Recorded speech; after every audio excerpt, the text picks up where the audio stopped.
di mana kawasan ini sebenarnya ini durian bukanlah durian bonsangking, Oh. durian yang nama-nama, tetapi ini durian kan, ini boleh dikatakan untuk kenangan ibu bapak saya, Oh. bapak saya lah terutama lah, bapak saya, pasal bapak saya dulu kan dia suka makan durian. Ah. Dan dia bikin kolek itu semua itu jenama yang bagus dari durian, dia ambil biji tanam. Oh. Bukan main cantum, bukan main kawin. Oh. Jadi boleh dikatakan ini durian semua durian bujang. Bujang Tidak pernah ada buah sudah lah. ada. Tapi pasal semua orang cakap durian kawin kan, ini belum kawin lah, masih bujang. Oh ya tuan puan, ini adalah bagi penerangan tadi dari Tuan Tam, ini adalah legacy lah, legacy daripada orang tua dulu ditanam secara bukan kawin dia bilang. Okay. Jadi kalau kita tengok di sini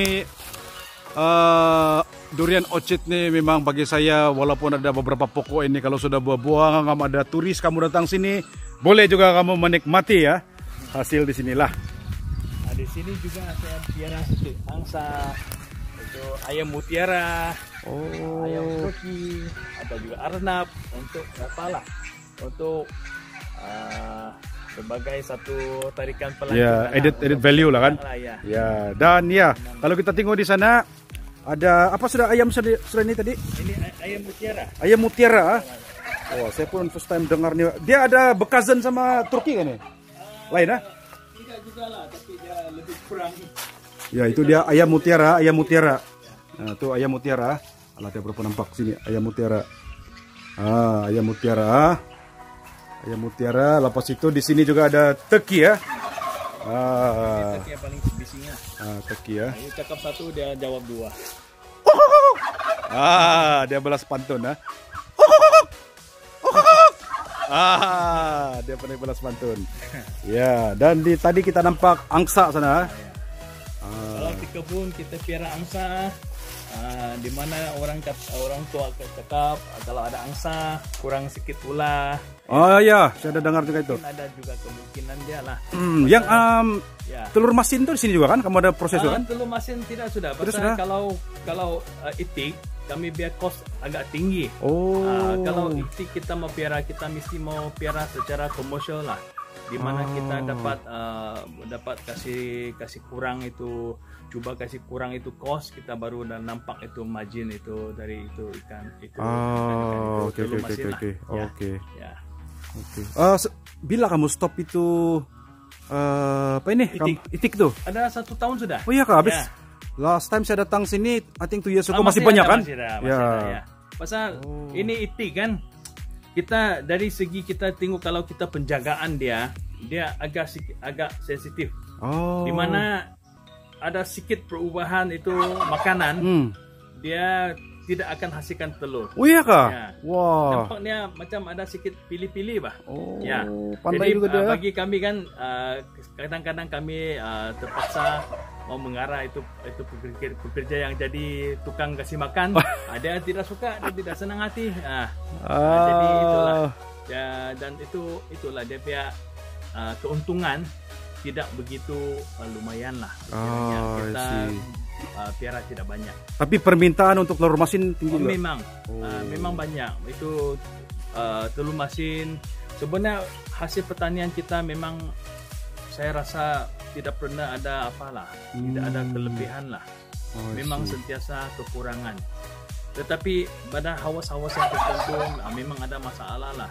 Itulah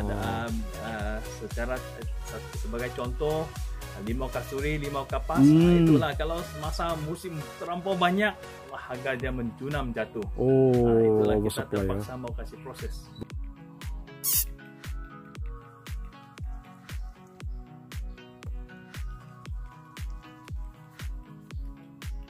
Jadi sekarang ini kita akan menuju ke kopi ya. Kita di sini seperti yang Tam Yosyong bagi tahu tadi, yaitu kopi jenis robusta.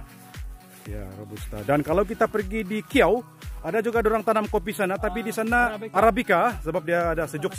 Ya, dia sejuk ya.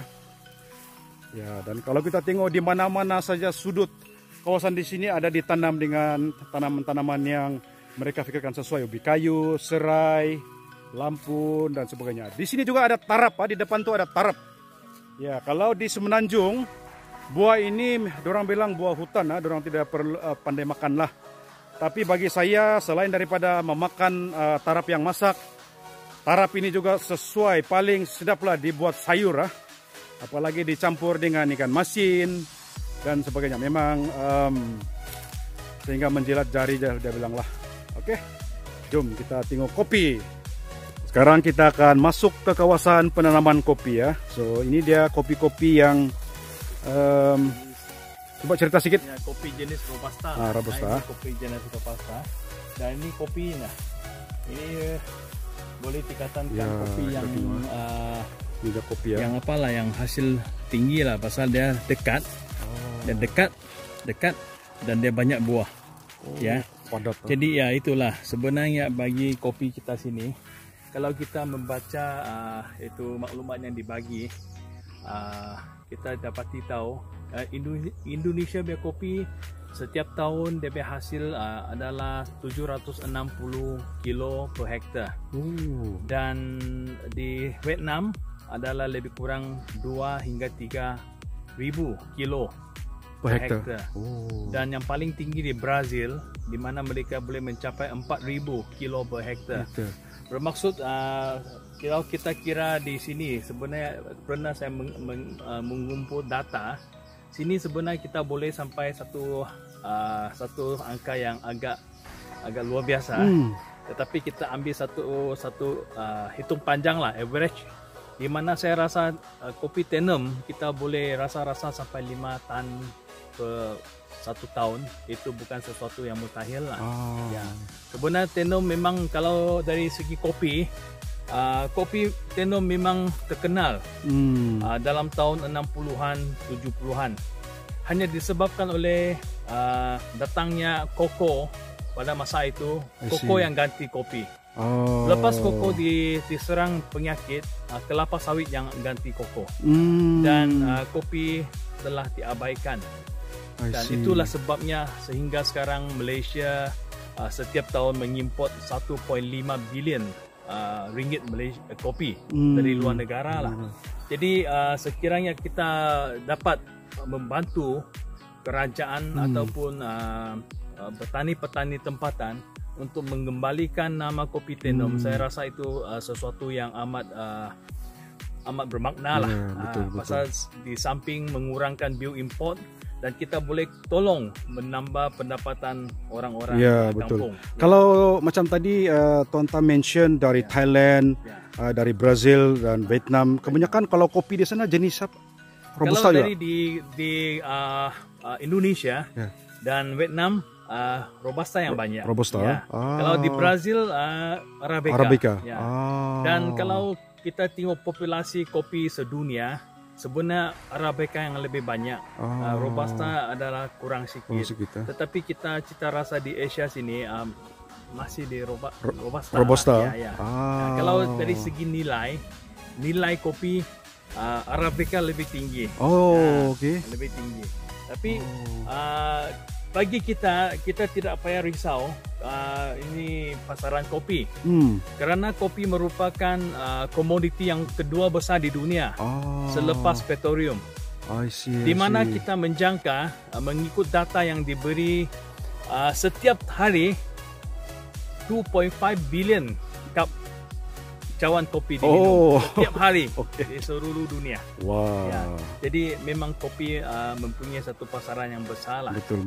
Jadi kita dan kerja kopi ini adalah walaupun kita tua, kita masih boleh petik kopi. Betul. Tapi sekiranya kita banding dengan kelapa sawit, saya rasa itu satu kerja yang amat susah. Dan berbanding dengan pendapatan per ekar, kalau berbanding dengan kelapa sawit, saya rasa kopi pun lebih lumayan daripada kelapa sawit lah. Saya setuju.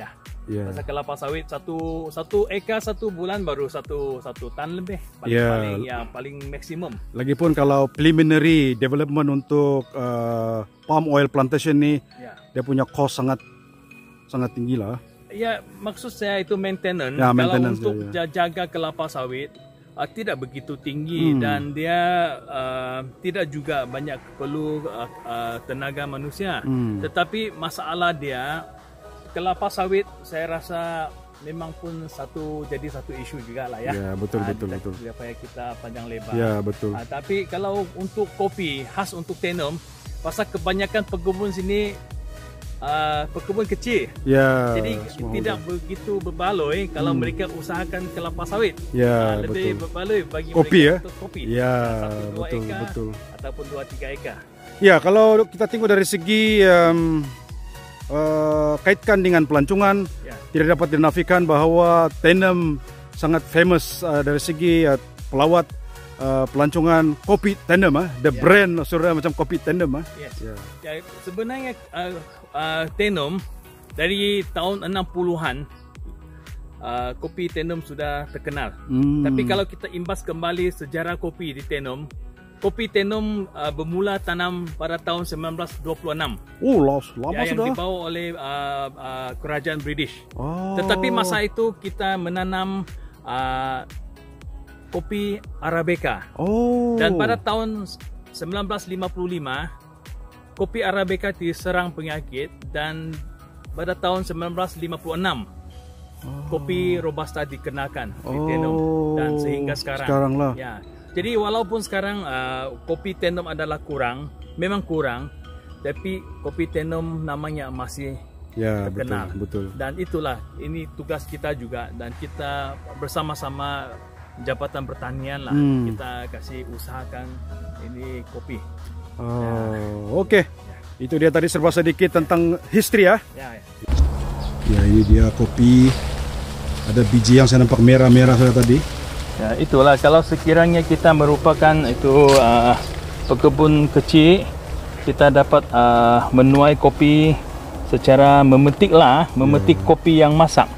Memetik kopi yang masak bermaksud kita ambil yang merah saja. Bermaksud ini kopi yang merah barulah masak. Kalau yang masak barulah aroma tinggi. Betul. Ya, jadi itulah perbezaan kenapa orang cakap kopi Tenom begitu wangi. Ya. Kalau kita tengok, ambil satu contoh lah. Kenapa itu Munsang, dia makan kopi, kita cakap itu kopi Munsang sedap. Pasal Munsang pun pilih kopi yang masak untuk dimakan. Betul.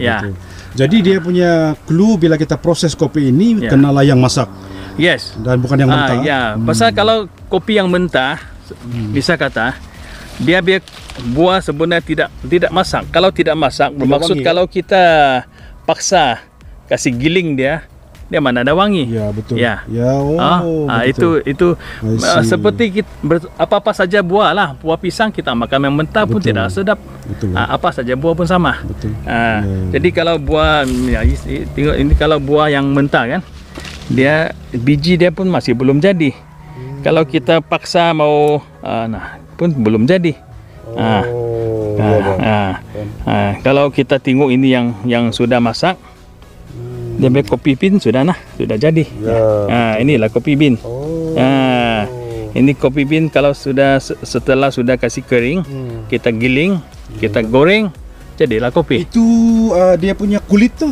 Kalau sebenarnya mereka akan buang ataupun ada kegunaan lain? Ya, sebenarnya kalau kita kopi, saya rasa ini maklumat pun agak yang baru, di mana sebenarnya kulit kopi pun boleh diferment menjadi coffee wine. Tapi kebanyakan kita kasih kering secara langsung di matahari seperti begini. Jadi bermaksud itu kulit dia kita tidak guna. Itulah bermakna bagi kita kan, ini sektor pertanian, walaupun dalam kopi juga kita masih banyak luang. Betul. Sekiranya kita kasih keluarkan biji, kita baru kasih kering, ini kulit kita masih boleh pakai untuk kegunaan lain. Kita menjadikan ini kopi lebih banyak dia biar hasil dia. Coffee wine, and then the coffee, and then kalau kita kopi sudah banyak, kita boleh hasilkan premium coffee. Macam kita tiada ada waste kan? Fully utilized. Fully utilized. Oke, itu dia tadi serba sedikit tentang kopi Robusta dan macam mana untuk memilih ataupun mengadun kopi itu supaya wangi. Pastikan semuanya masak semuanya masak supaya dia wangi. Ya, kita sekarang berada di Padas Farmstay, di mana di sini ada punya main hall yang cukup luas. Ada boleh tempat tidur di atas, ada bilik boleh muat dalam satu masa dalam 30-50 orang pun boleh muat lah. Mungkin 80 orang pun boleh muat, tapi pada masa begini memang mereka hadkanlah untuk keselesaan dan keselamatan dari segi social distancing. Dan kalau kita tengok sini, kopi ini adalah Robusta. Memang di sini sudah di famous inilah nama. Jadi di sini juga sangat famous untuk student tourism ataupun volunteer tourism. Selalunya dalam bulan berapa yang ramai sini tuh, Tam? Kalau orang putih datang? UK bulan berapa? Bulan 7, bulan 8 memang ramai ya, tapi disebabkan oleh COVID ini ada slow sedikit lah.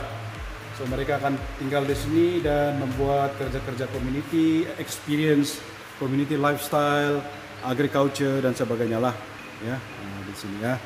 So kalau kita tengok di sini luas dia punya main hall lah. So bagi kamu yang ingin membuat program-program di sini, to experience culture, to experience agrotourism, education tourism, ya bolehlah datang di Padas Farmstay ya. So sangat convenient ya. Dan di sini adalah home of Assam Boy ya, home of Assam Boy. Dan beberapa produk lain lah nanti kita akan tengok lah. Dan kalau kita tengok di tempat ini memang bagi saya sangat selesa lah untuk spend weekend di sini, sangat berbaloi lah. Di sana Padas Basin, ini kawasan yang luas. Kalau ada anak-anak bawa di sini boleh lari-lari inilah. Okay. So di sini di bawah itulah yang ditanam dengan berbagai tanaman tadi ya. Ada lebih kurang 1.000 lebih pokok, pokok limau kapas dan limau kasturi ya, dan ada livestock, ada kambing, ada itik, ada rabbit, ada beberapa durian punya orchid di sana lah ya. So make sure spend your weekend, find your perfect time and come to Padas Farmstay di Kampung Pal, Kemabong Tenem lah ya. Oh, nice. Okay.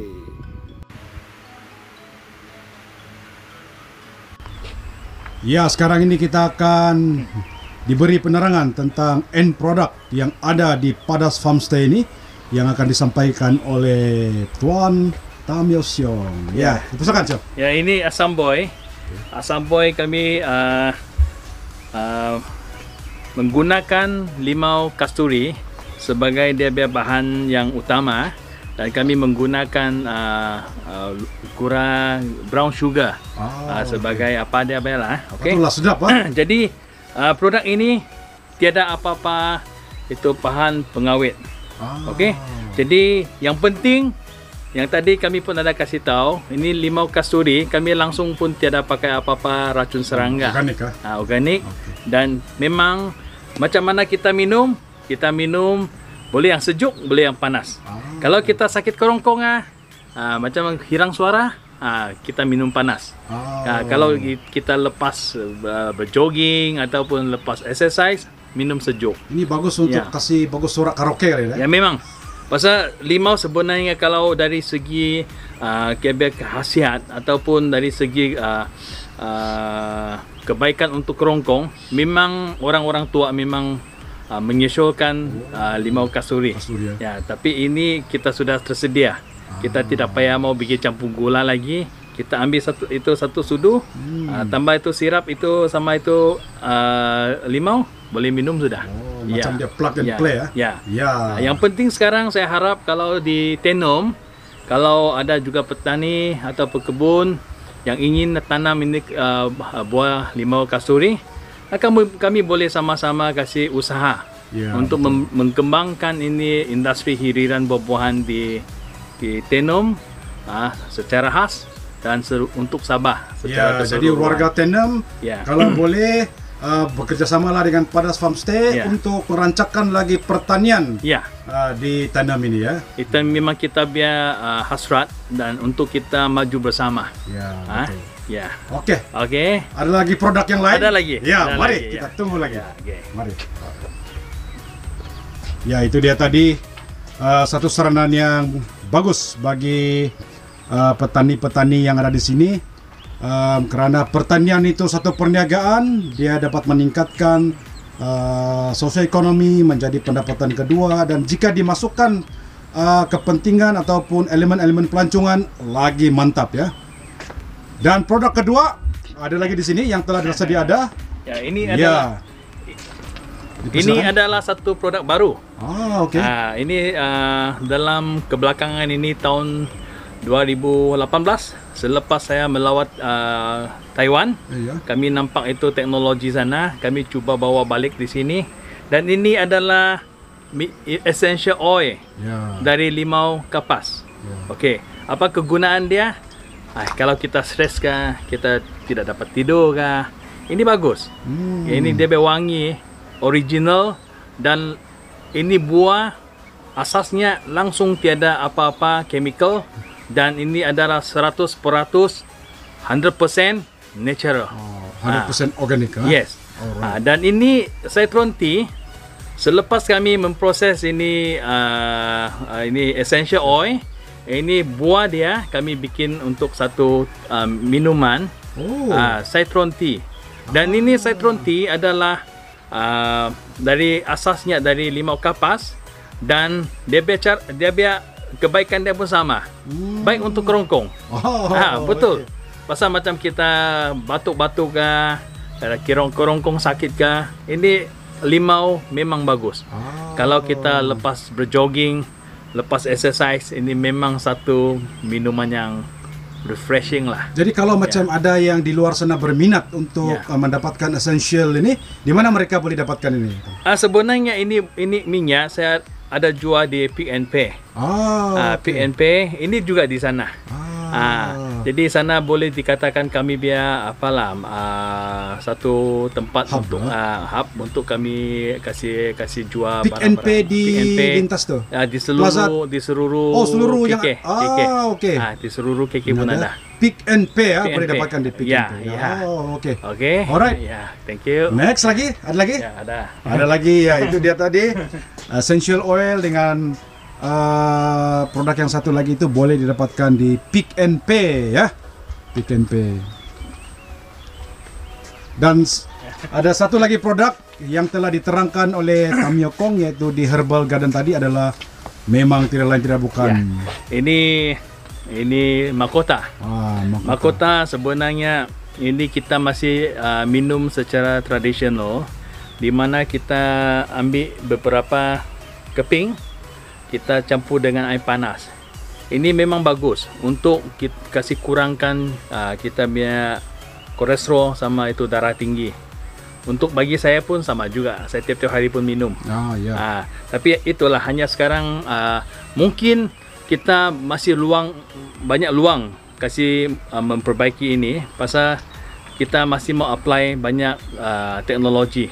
Macam mana kita jadikan ini sebagai satu supaya kita ada satu sukatan. Tapi sekarang buat sementara kita masih boleh pakai. Kita minum dengan cara tradisional. Macam orang-orang tua kita lah.